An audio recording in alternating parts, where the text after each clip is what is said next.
All right, let's begin. Give me a little elevation here while I guide this tube up into place. Keep it coming. Keep going. Okay, stop.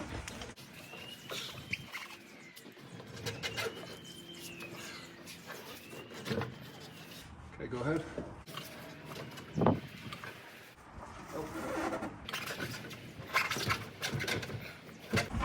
Okay, stop.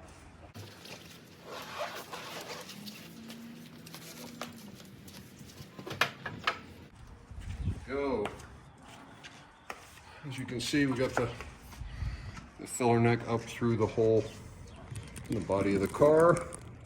And we're going to go back down, line it up some more so we can get our straps back on.